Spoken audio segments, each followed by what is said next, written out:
Hey, deserving listeners. Today's episode is a presentation of an interview that I had with an author of a book called Stressed in the U.S. The author's name is Meg Van Deusen, and we are going to talk about the tips that she has about how to reduce stress in very practical ways for people who live in the United States and maybe other societies as well. This is the Psychology in Seattle podcast. I'm your host, Dr. Kirk Honda. I'm a therapist and a professor. Let's get to that interview right now. So, Meg, please introduce yourself to the podcast, please. Yeah, my name is Meg Van Deusen. I'm a clinical psychologist here in Seattle, and I just wrote a book called Stressed in the U.S., 12 Tools to Tackle Anxiety, Loneliness, Tech Addiction, and More. And I have been in private practice for close to 25 years now, and I wrote the book because what I started noticing in my practice about a little more than a decade ago is that stress seemed to be not only increasing among my patients, but the focus of it seemed to be changing. And then within the last 4 years, the increase in stress among people, not just with my patients, but with people in general, that I know, seemed to dramatically increase. And so I really started diving into the research and really started looking at what seemed to me to be some really powerful statistics. That there seemed to be an increase in stress among Americans and an increase in loneliness among Americans, as well as increases in anxiety, depression, and suicidal thoughts. I started looking at what was happening with our connections with each other, and I really began to think hard about the idea that our connections with each other were actually suffering, even though it's one of the things that helps us be resilient to stress. So it seemed to me that, we're living in a fairly unique time, that there have been a lot of cultural and national events that have occurred since the year 2000 that have affected our stress levels. And that we're also living in a time where perhaps the thing that makes us most resilient to stress which is our connections with each other, is actually suffering. So that's what I'm here to talk about today. Yeah, it's music to my ears. I am frequently ranting in on a soapbox about how our current society has, in Seattle and other societies like Seattle, are such that we are more disconnected than ever, we're more isolated than ever, we're more lonely than ever, and that can lead to a lot of hidden causes for depression, stress, anxiety, relationship problems, all sorts of issues. Right. What's one of the tips that you have for us? Well, there's so much, I think, to look at with regard to why. Why is it that we're so stressed these days? And there are a lot of factors. The tips are related to what the factors are that might be influencing any particular person's life. So I think one of the common experiences that people have these days is information overload. I think with technology, we've got news at our fingertips. We can be reached in a multitude of ways. Workplaces expect us to get things done more quickly or efficiently because we can with tech. We're reached, any time of the day or night. And so the expectations to respond to an email or a text are higher. And it leaves people really with a feeling of being constantly on and always waiting for what the next thing is going to be. Even, the ring, ding, buzz of the phone has shown to elicit a stress response, physiological stress response in the body. It's kind of alerting the system that something's about to happen, right? Right.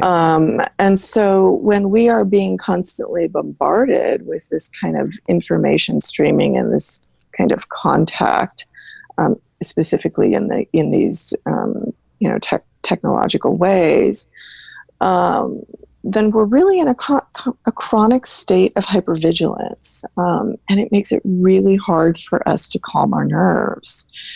And so one of the things I talk about in the book is that, first of all, tech is here to stay, and it's not that it shouldn't. There are a lot of great things about technology, a lot of great things about smartphones, but as is the case with many inventions, I think we as Americans tend to get very, very excited about things and don't look at the dark side.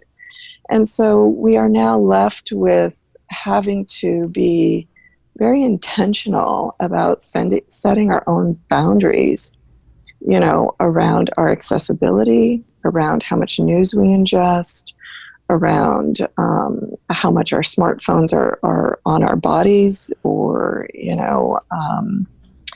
next to our beds, how much blue light we're exposed to. We have to be intentional about that. And so I talk about place boundaries, talk about time boundaries, with regard to tech, as one place to intervene on the phenomenon of information overload. And so what I mean by place boundaries or time boundaries is that, because, the smartphone has really become an appendage, and, we have to kind of pause. We have to stop.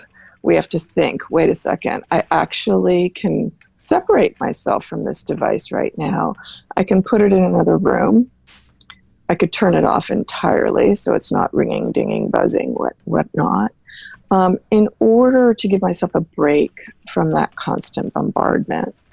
And I think having some sort of system, is helpful, if at all possible, where perhaps you do that for, a few hours a day at a particular time, or perhaps you decide that you're going to turn off all technology at 7:00 in the evening for the night, period. Or perhaps you just put a tagline on your email that says you only check email from 9 to 5. Whatever it is, setting those kinds of boundaries around technology, which is the vehicle for which we get so much of our information these days, can be helpful. That's one tool.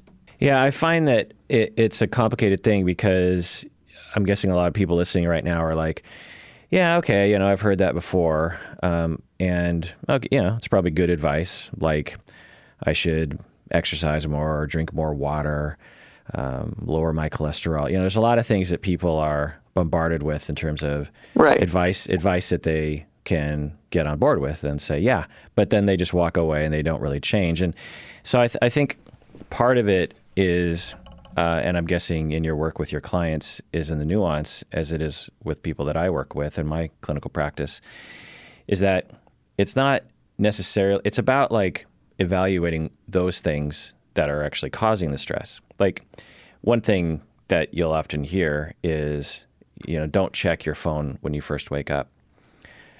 Well, I do that actually. I check my phone when I first wake up. It's the first thing I do. Not because I'm like desperately wanting to know what's happening on social media. I wake up and I look at my email and I just go through it and I just delete a bunch of emails that I don't want to read. And I'm really kind of slow to wake up. And so it's actually kind of a good thing to do because it doesn't take much brain power for me to do. And my perception, and I could be wrong, obviously, but my perception is that that activity doesn't actually raise my stress level. It actually makes me feel better. I wake up with a slight bit of worry about like, oh God, what's in my email account? Right, and I look at it and so I delete. So I think it comes down to looking at everyone's individual lives and trying to be more critical or objective, so to speak, about those things to you that stress you out. Like for someone, looking at Facebook, like for me, looking at Facebook is non-stressful because I have muted a bunch of people who post political things. So my Facebook feed is just pictures of kids and cats and dogs and relatives and Mm-hmm. sunsets and a beer by the pool and a nice hamburger and a funny GIF or something. That's all that's on my Facebook. But if your Facebook out there is filled with your uncle's political rants and your aunt's, rants about her personal life that are stressing you out, then, it's a different experience. And so I think we all just have to, figure out where that is. And also, just really value our own sanity about this, to just take it for granted. Like, well, it's just life now. Like a big thing that I work with people in my clinical practice in Seattle, because it's very prevalent, I think perhaps more so than anywhere else in the world, or at least tied for other places in the world, is this attitude and culture in corporations around bosses being able to contact their employees 24/7. And I know this isn't an unknown phenomenon, but in Seattle, it's just completely taken as a given. And it's not just that notion, but it's a whole culture of, if you want to move up in the ranks, which is obviously what you need to be doing, you need to be self-sacrificial. You need to be a team player, and you need to be on the ball, and you need to be responsive, and you can't, not respond, and you can't not be on the ball. And, I'm old enough to remember a time when my dad went to work and he came home and his bosses never they never called him at home. Right. He got into his truck at the end of a workday at Boeing in Renton and drove home to Issaquah, and we had dinner at 5:30 every day around the table, and he was done. Right. It wasn't like he wasn't stressed out, but he wasn't additionally stressed out by this other stuff. And I think, and I get into these long rants with my clients of just being, I just sound like a communist, where I'm just like, labor has to stand up against, the proletariat, It's or true, the bourgeois, yeah. or whatever. Right, and right. We have to push back. And if we don't, as a group, or at least individually, we're all going to be, in a fetal position, drinking ourselves to sleep every night to cope, and alone and divorced and sad and unhealthy. And, it's real. And you as a Seattle practitioner, I'm guessing, have run into the same thing. Absolutely. I mean, I think you make a lot of good points there. And one of the points that I really want to highlight is what you said about what you do with your phone in checking email in the morning, and how it actually reduces your stress, and how Facebook actually is not stress inducing for you, at least. And I think the reason that is because you're placing what I would call content boundaries, right?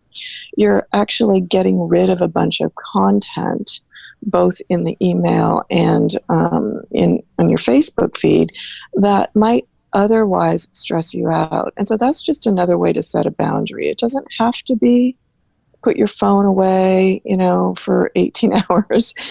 It can just be by the way you're doing it. And it's a very good point. But I do think we have to be intentional about it. We do have to think about, how is this device, in particular with the smartphone, stressing us out? We have to actually pause long enough to think about it and observe what's happening with ourselves, in order to determine, okay, what exactly about it is stressing me out, and how can I intervene? What kind of boundary is that going to look like? I think go ahead. Go ahead, please. Well, I was going to go into your other spiel about work, but if you had something to say about that. No, please. Oh, well, you're absolutely right with regard to work, and the fact that we are no longer living in the style of the 1940s or even the 1970s. I mean, this is a 24/7 work culture, and corporations in particular, and we've got a lot of those here in Seattle, really do expect a lot of accessibility and availability of their employees. We are also the country that really does not have to give employees vacation time. And, while most companies do, it is extraordinarily minimal compared to other countries around the world. We are, the Japanese have always, sort of gotten the bad reputation of being, workaholics, and yet they take more vacation time than we do. So, we are really putting a high value on professional achievement or work achievement as some sort of means to being happy or okay or less stressed. And, the research actually points to the fact that that is not what makes us happy.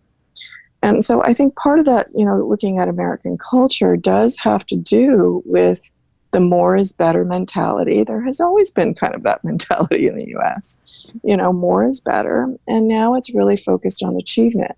Another variable was, I think, the economic crisis that we went through, that really freaks people out, that, we're vulnerable to this kind of, dramatic recession.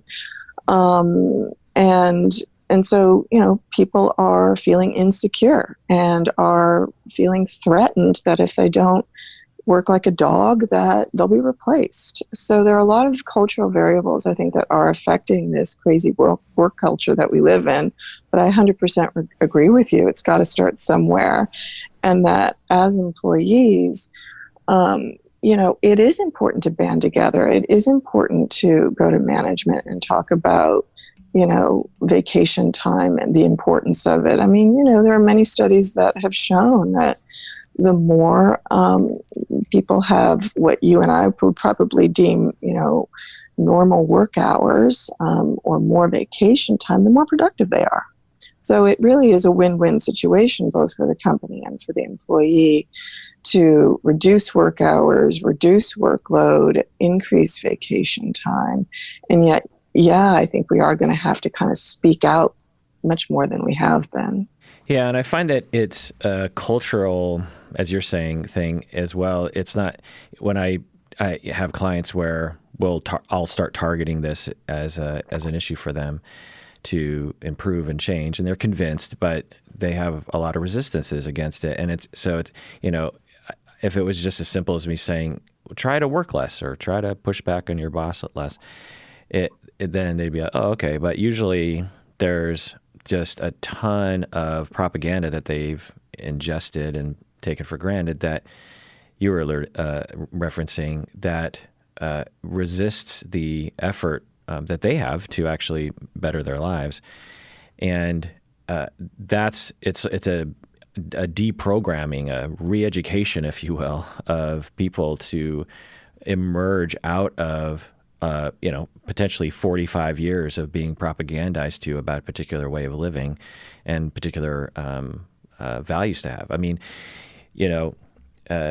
one thing that I think about that just pops in my mind is, like, say you work at Microsoft in Seattle and you are 45 and you're heading into upper management or something.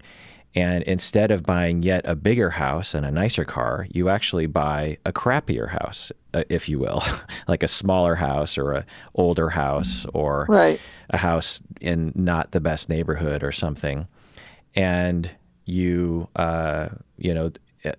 do that instead of doing the other direction. That would look really, really weird to people. People would be like, well, did something happen? Are you sick? Are you struggling with money? Are you a gambling addict? Like, there would be so many questions. But if you did the other direction, then it's, oh yeah, of course, great, good for you. What a beautiful, gigantic 5,000 square foot home that you don't need, and 5 cars that you don't need, and 10 million gadgets that you don't need. I mean, I'm a little bit on that spectrum, by the way, but not in the house region, but in the gadgets. But so, I'm not saying I'm not part of that, but it's part of just this general understanding of just like what is valued in life, instead of, as you say, connections. Instead of saying, okay, I've reached a point in my career where I can take a little, I can slow down at work now a little bit. The kids are getting older or something, and I'm going to focus on connections. I'm going to focus on relationships. I'm going to focus on my marriage. I'm going to focus on my kids. I'm going to focus on my parents and my siblings and my friends. And I'm just going to go to tea with people, and I'm going to go for hikes with people, and I'm going to, reach out to that old friend. Like that. And if technology can facilitate that, right? Because we have Facebook where we can actually reach all these people. Well, so let me ask you, Meg, when people resist, because you've written this book, right, and you talk with your clients, and you also have been on other podcasts and radio shows, I'm guessing, and I'm guessing people resist a little bit. They're just like, well, I can't, you don't understand my life. It's wall to wall. I got to do the kids and the work, and there's no time, and you're asking me to what? Like, come on. What do you say to them? Well, I really want to assess at that point, what are they afraid of? Because what that tells me is that they're feeling threatened. And this is why they're engaging in behaviors that are only perpetuating their stress. So when you're threatened, you feel stressed. But then, unfortunately, what people often do is they respond to the stress in a behavioral way that only invites more stress, which is, oh my God, I might get fired. Okay, I'm going to work 80 hours a week. Now I'm, doubly stressed. And so I really try to hone in on what that individual's particular fears are. What are they particularly afraid of? I also try to assess, what is the nature of their attachment style. Now, this is out of Bowlby's theory on attachment, that determines, essentially our well-being. So how confident we are, how, confident we feel, and how, at ease or happy we are, based on how securely attached we feel to other human beings. And so I try to assess that, and I try to determine, is this person securely attached, or are they suffering from more of an anxious attachment or avoidant attachment that's fueling this workaholic behavior, that's perpetuating this fear. And so I really work with helping the person try to increase what, Bowlby and Ainsworth and other attachment theorists have called secure attachment. Because you can change your attachment style, you're not stuck with it. And when you increase a sense of internal safety, a sense of feeling safe, in your own personal world and in, your larger community and work life, then you're going to engage less in these more reactive, anxiety-driven, or even avoidant types of behaviors that end up perpetuating the stress. Yeah, music to my ears as well, and to the listeners. I earlier this year did, I think, a 11 or 14 hour series on attachment theory. And so, and I had always enjoyed attachment theory throughout my career, but this podcast gave me a chance to spend, I don't know, about 6 months just reading everything I possibly could and talking to everyone I possibly could. And, really got a pretty deep picture of attachment theory and all of its implications, and was quite convinced that it should be the primary theory for everyone, regardless of what field they're in. Even if it's in business, in life and marriage and parenting and in government, and so all the listeners are probably definitely on board with what you're saying there. And I'm just thinking about people I know who I think are pretty stressed out and whom I've assessed as being less securely attached in general, and have less more insecure attachment styles. And you're right that they will dive into work as a way of avoiding what's happening at home. And so if they could establish more secure attachments at home and heal from the attachment injuries of the past, then they'd have less reason to turn to their phones, turn to the news, perpetuate anger and resentment and distancing, and more likely to trust other people and to enjoy their lives and to enjoy themselves, and to focus on that. That's the difference between, if I might, that's the difference between a pop writer writing about how to reduce stress and a clinician's book about how to reduce stress, right? Mm-hmm. Right, exactly. And I think that for people that don't understand really what attachment theory is, I think it's important to talk about it from, the origins of it, in that it was a theory that really developed over time by British psychoanalyst John Bowlby and his successors, Mary Ainsworth and Mary Main, and others, who did numerous infant caregiver studies, toddler caregiver studies as well, that determined that it was the attunement of the caregiver, the primary caregiver, usually the mother or father, to that baby, that helped create in the baby a sense of security. And what that meant, at least here in the US, was that the baby then felt, more competent or confident about exploring their environment, and, felt safe, generally speaking, because they felt understood, they felt responded to in a fairly consistent way. If the caregiver was misattuned or not able for whatever reason to respond because they're preoccupied with themselves, or because they themselves are grappling with an anxiety disorder or whatnot, then you've got variations on insecure attachment. And so how that translates to the adult life is that if you've developed an insecure attachment in childhood, then the way you relate to other people, whether it be your boss or your partner or your friends, is going to be from that attachment style, is going to be likely from that either insecure, anxious attachment, or avoidant attachment, or ambivalent attachment. And that can make life difficult. But the good news is you can change your attachment style. Therapy is one way, it's one arena in which you can kind of, when you say, I think you said earlier, kind of have I don't remember your exact word, but kind of a do-over internally of your, mindset. And one way to do that is through therapy. But the other thing that's astounding to me, and I think that is,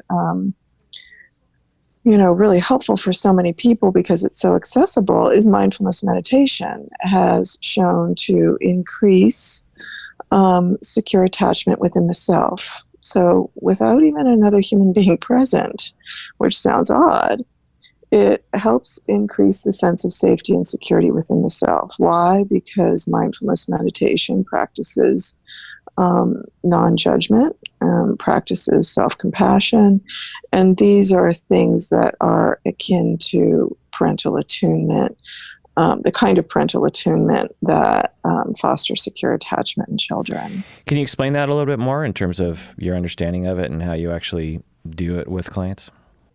So with mindfulness meditation, what you're doing is you are bringing your attention to the present moment.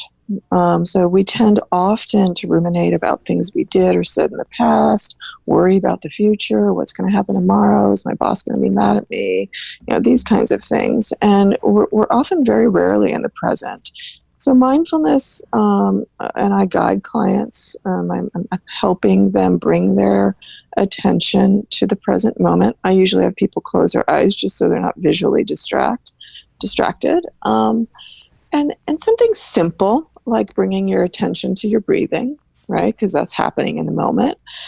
Just observing it, just being aware of the sensations, what it feels like as the air moves in and out of the nostrils. This is an example of mindful attention. When a person gets distracted, and of course they will, by some worry or making a list in their mind about what they have to do later that day or whatever it is, I just have them note the distraction. Usually I have them name the distraction, such as list making or worrying or whatnot, and then just gently bring their mind back to following the breath again. So they're not judgmental about the fact that they got distracted. It's okay, it's normal. They're compassionate to the fact that, oh, you got distracted, let's nudge you back to the focusing on the breath.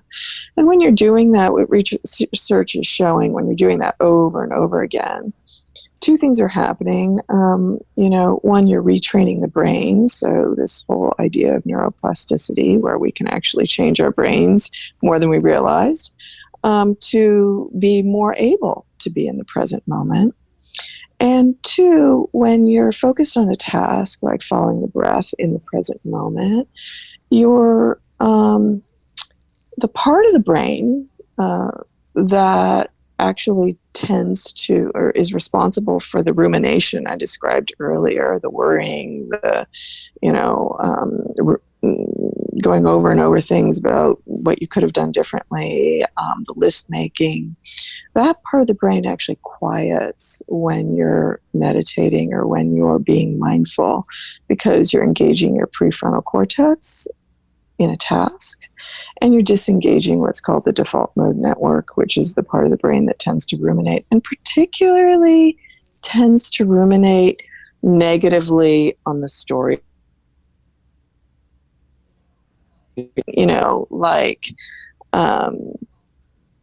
Why am I so fat? Why do I not have a partner? These kinds of things.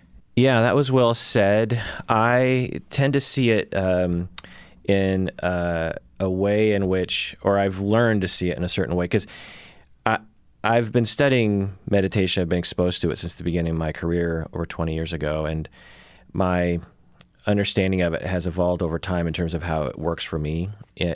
In that, I guess just another way of putting the way you were saying it is that when we live habitually, and particularly when we're traumatized or bullied or made to feel insecure, and and it's adaptive to ruminate to some extent on the future and the past. Mm-hmm. It keeps us out of trouble. Maybe it keeps us from being abused, or it keeps us, surviving. And then we emerge into life where we don't need that anymore. And we still have that tendency. And even though we can try to say to ourselves, stay in the moment and, be in the present moment, that can be almost impossible if your brain is used to a certain way of acting. It's like trying to train yourself to write with your other hand, or trying to, if you're a baseball player, trying to bat from the other side of the plate or something. It's a very strange thing to do. But over time, if you just keep repeating it, your brain will eventually adjust. There are people who have lost the use of their arms, and they can paint with their feet. When they first started doing that, it was probably not so great. But over time, your brain just learns, and the plasticity of the brain, and this habitual. And there's also the concept of plasticity is well understood, but also the concept of is it long-term potentiation? I think it's called, or something. I can't remember the frame. It's like when you keep. Things that fire together wire together, I think the phrase goes. Right. And the way the brain operates, it's such that if the more you think about the past and the future, the more your brain wires itself actually to more easily do that again. It's like a groove on a table. Things just kind of fall into that groove. Exactly. And when you're trying to work out a new groove, it's going to want to go back to the old groove. But over time, if you keep working kind of consciously on staying in the moment, being present, focusing on your breathing, not being distracted by past thoughts or future thoughts or something, the old groove will eventually fade, and this new groove will begin. And through that, you don't have to try anymore. You're through meditation and mindfulness over time. It not only does the mindfulness practice exercise go more easily for you, for a number of reasons. One, you just don't judge yourself for not doing it right, that kind of thing. You just sort of take it easy. But the other thing is that it generalizes to the rest of your life. You're just mindlessly driving down the road and you're just daydreaming about something. And if your brain has this new groove of being in the moment and not focusing on things in the past, negative things in the past, worrisome things in the future, then you don't have to try anymore, and you just have a lot less stress in your life. Yeah, I absolutely agree. And I think for people who, for whatever reason, shy away from the word meditation or feel, once again, the common complaint is not enough time for that, that, it doesn't have to be some 20-minute thing, and it doesn't even have to be meditating. There are ways to be mindful, and there are ways to bring your mind to the present moment that can still achieve that aim. I think meditation, the studies show that the more you meditate, the bigger the changes are. But even being in nature, for example, like if you said to yourself, here's another boundary, okay, instead of eating lunch at my desk every day, I'm going to actually go outside, and even if I'm in the middle of downtown with, a zillion buildings, I'm going to find something in the natural environment to set my eyes on, even if it's the sky or a bird on a branch or whatnot. That being in nature not only reduces cortisol, the stress hormone, and reduces inflammatory cytokines in the body, but it also does the same thing that meditation does. It quiets that default mode network. And why it seems like the mechanism there is this idea of awe, that we kind of wake up to, oh, wow, isn't that incredible? Like, look how vast the sky is. Because we're not noticing it much. We don't typically look at it. We don't typically take the time to just stare up at the sky. And so sometimes just doing things like that for people who feel daunted by the, idea of having to sit and meditate every day, can be kind of an introduction anyway to practicing mindfulness. Yeah, things that come to mind in terms of practical tips are, okay, your life is busy. You're scrambling from one thing to the other. You have younger kids. Maybe trying to engineer playtime with your kids to be outside at the park or something. Right. Taking your dog for a walk, for a longer walk or something, instead of just letting your dog out for a little bit of time. Right. On the weekends, planning things around these sorts of activities, connection, nature, things that aren't going to be stressful. One of the things that I'll hear from people professionally and personally, and I guess even for me myself, is like, okay, this weekend, I'm going to get all these things done. I'm going to get chores done. I'm going to be productive, because that's what a good American is like. That's true. And instead of saying, okay, how about I just take Saturday and do something very relaxing? Like, yeah. And yeah, okay, maybe the lawn will grow a little longer this week. Maybe my email box will get a little bloated. Maybe the house will be a little dirtier. Maybe the dog poop in the backyard will get a little bit more numerous. But I need this now, and if I don't, I'm gonna break. And plus, I deserve it. Look how hard I work. I mean, that's the thing that I really just get so upset about, when people beat themselves up about being lazy or not getting enough done. And I'm looking at their life, and I'm like, you work 55 hours a week, you commute 10, 15 hours a week, your kids are all fed and sheltered and going to school and relatively happy and doing well enough, and are in, at least a couple activities. Where are you lazy? Right.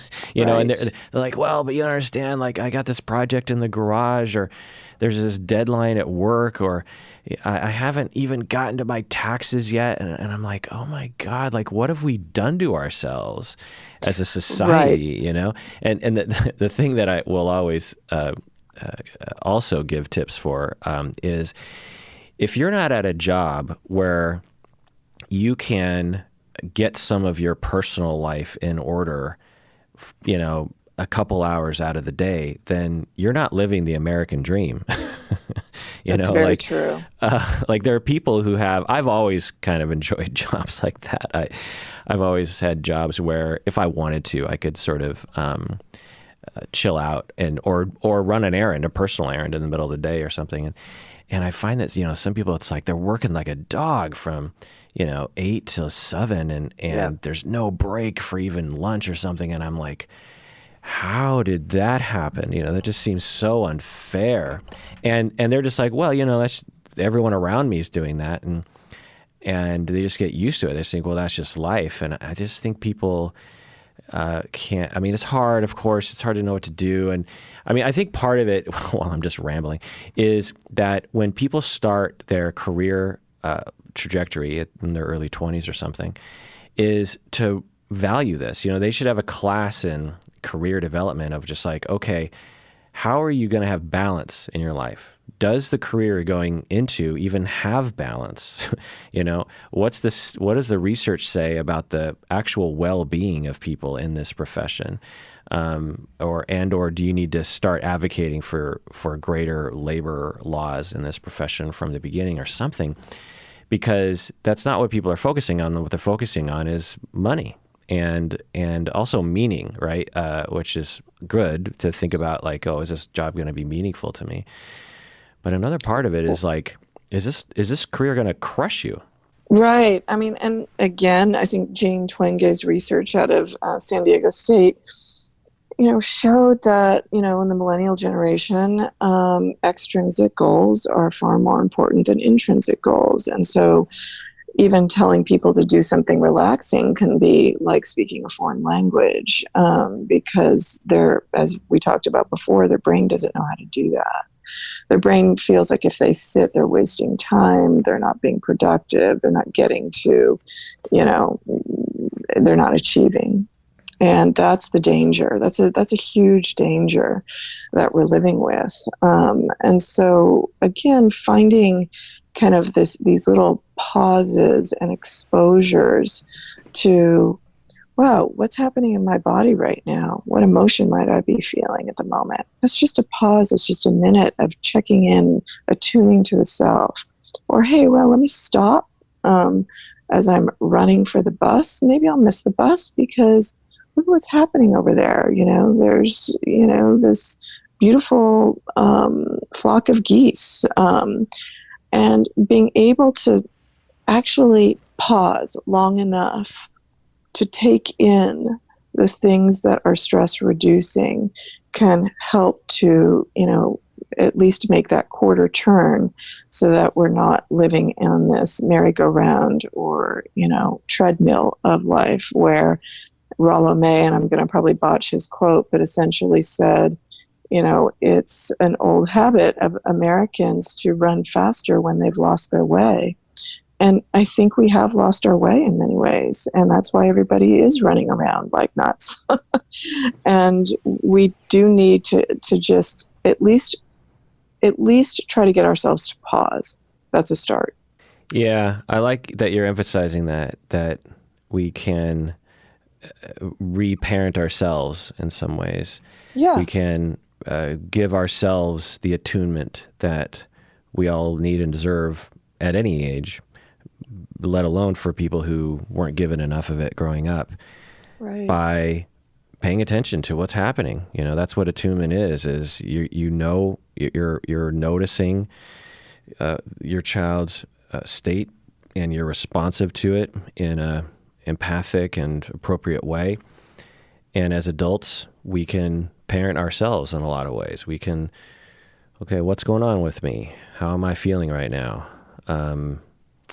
What do I need right now? And who am I? Right, right. What am I? Just that simple paying attention is so powerful for the child, and so powerful to us now. And that I hope that inspires the listeners to do that for themselves, and to trust that even though it doesn't necessarily provide any answers, you could attune to yourself and notice yourself and go like, oh, I think I'm really scared right now, or I think I'm really sad, or I think I'm really confused, or I think I'm really stressed out, or I think I'm really, there's a certain malaise about my mood right now. I'm just in a bad mood lately.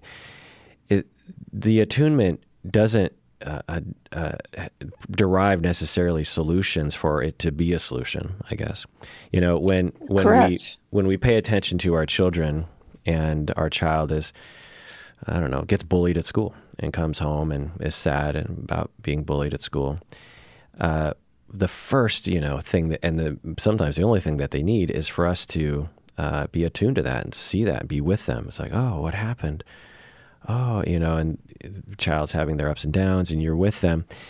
And, maybe after that discussion, there's some kind of solution about how to address the bullying at school. Hopefully there is. But in the moment, what you're really looking for is that someone just is paying attention to you and sees you and notices you, and that you have the time for yourself to feel your feelings. And obviously having that, sorry, go ahead.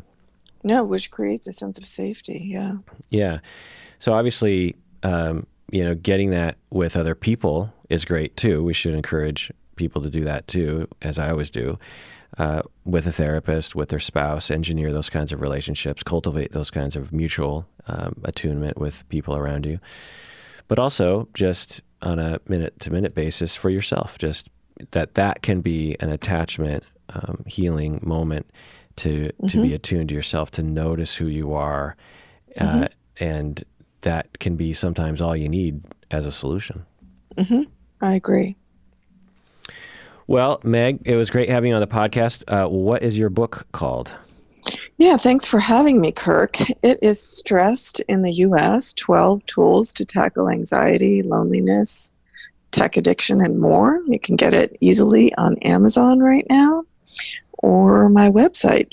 It's megvandeusen.com. And where can people tweet you or social media you?